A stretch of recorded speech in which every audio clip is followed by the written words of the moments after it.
Hi, welcome to our channel. Nandamuri Taraka Rama Rao గారు. ఆయన ప్రత్యక్ష దైవంగా కొలుస్తూ మన తెలుగు వాళ్ళందరికీ కూడా కృష్ణుడు అంటే ఎలా ఉంటాడో మనకు తెలియదు.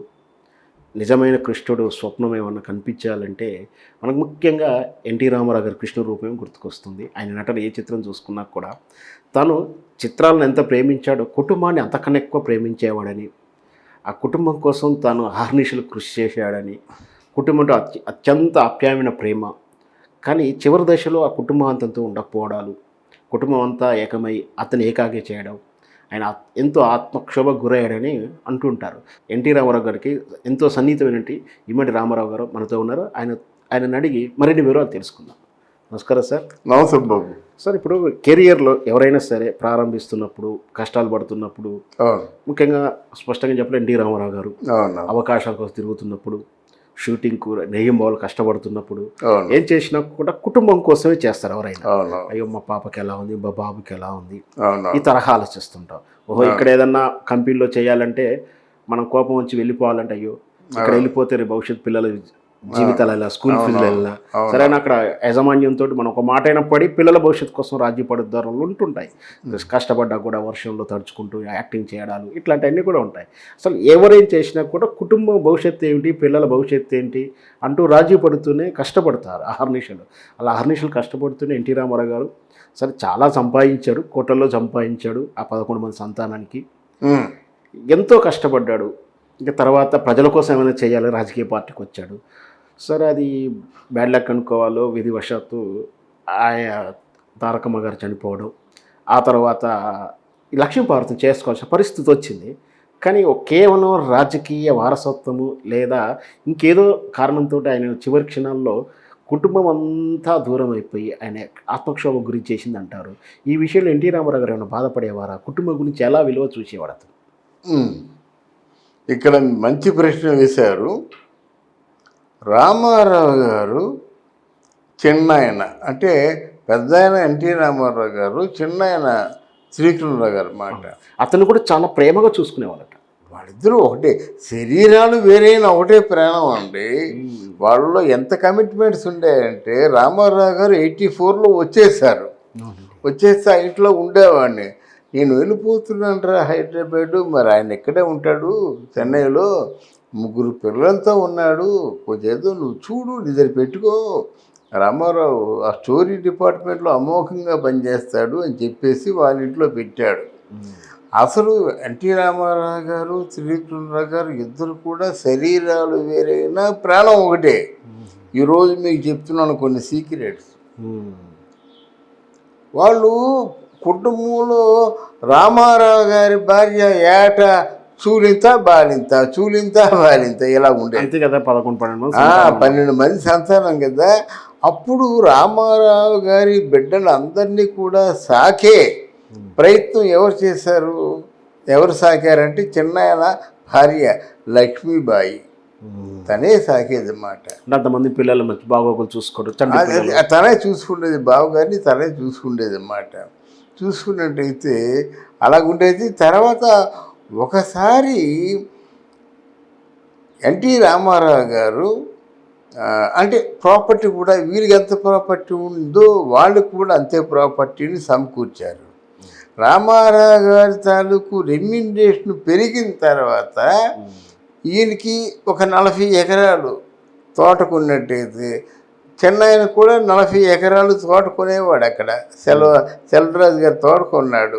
ఈయనకి ఒక 4000 గజాలు స్థలం కొంటే ఆయనకు 4000 గజాలు స్థలం రంగరాజపురంలో కొనేవాడు. సమానంగా చూసుకునేవాడు. సమానంగా. అది పిల్లలు పేచి పెట్టేశారు. పెట్టేసరికి ఏమంది అంటే, ఎలాగైతే మేము ఎలా ఊరుకుంటాం, మేము ఊరుకోము. దాని తర్వాత కొన్ని చెప్పకుండా విషయాలు జరిగాయి, తీసి పక్కన పెడతాం, అవి మనకు వద్దు. కానీ పిల్లలు పేచి పెట్టి ఎలాగవద్దు, మీరు ఒకవేళ ఎన్ఏడి బ్యానర్ అంటే ఎన్ఏడి బ్యానర్కి ప్రొడ్యూసరు చిన్నాయన, అది మాకెలా వర్తిస్తుంది? అందువలన NAT and Ramakrishna cine studios combines అని పెట్టండి. అలాగైతే మీరు సినిమాలు తీయండి అంటే మొత్తానికి ఒప్పుకొని ఆ విధంగానే సినిమాలు తీయడం జరిగింది. అర్థమైందా? చాలా బాగుండేది. ఇలాగా అప్పటికాంచి అప్పుడు ఆయన ఏం చేశారు, తెలివితేటగాను కొన్ని సినిమాలు జయసింహ, పాండురంగ మహత్యం, సీతారామ కళ్యాణం, శ్రీకృష్ణ పాండవీయం, ఉమ్మడి కుటుంబం, తర్వాత ఏమో పోతులూరి వీరబ్రహ్మం గారి చరిత్ర అని 6 సినిమాల్ని ఎన్టీ రామారావు గారి తమ్ముడు త్రివిక్రమరావు గారికి మొత్తం 100 years నెగిటివ్ రైట్స్ రాసేశారు. ఆ సినిమాను ఎవరికైనా లీజుకి ఇస్తే 5 yearsకి ఒక 6 కోట్ల రూపాయలకి అమ్ముడుపోతుందన్నమాట.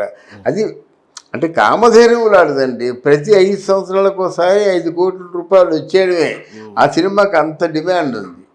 అది దాని తర్వాత అంతవరకు బాగున్నటువంటి జీవితాల్లో ఈ రాజకీయం పెద్ద మలుపు తిరిగిందండి.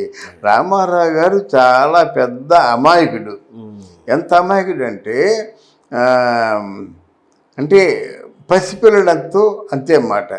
అలాంటి రామారావు గారి జీవితంలో రాజకీయాల్లోకి యాదృచ్ఛికంగా రావడం, ఆ రాజకీయాల తర్వాత లక్ష్మీ పార్వతి ఏమో ఈయన దగ్గరికి వచ్చి మీ ఆత్మకథ రాస్తానని చెప్పడం, చెప్పిన తర్వాత ఏమో ఆవిడేమో ఆత్మకథ రాసేసరికి కుటుంబంలో ఏమిటి ఈ సమయంలో ఎలా చేశారని, తర్వాత ఏమో రామారావు గారికి భోజనం వండకపోవడం కాదు.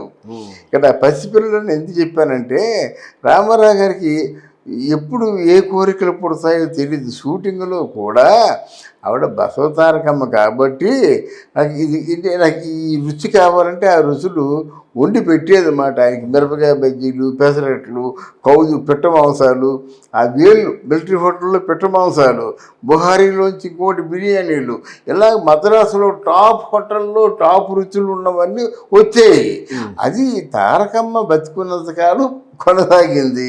పిల్లలు ఏం చేస్తారండి, కూతురు మొగుడు దగ్గరికి వెళ్ళిపోయారు, కొడుకులు పిల్లలతో ఉన్నారు, వాళ్ళ సంసారం వాళ్ళ పిల్లలు. అంటే ఈయనకి కావలసినవి వండి పెట్టడానికేమో ఎవరు లేకపోయారండి. అంతే.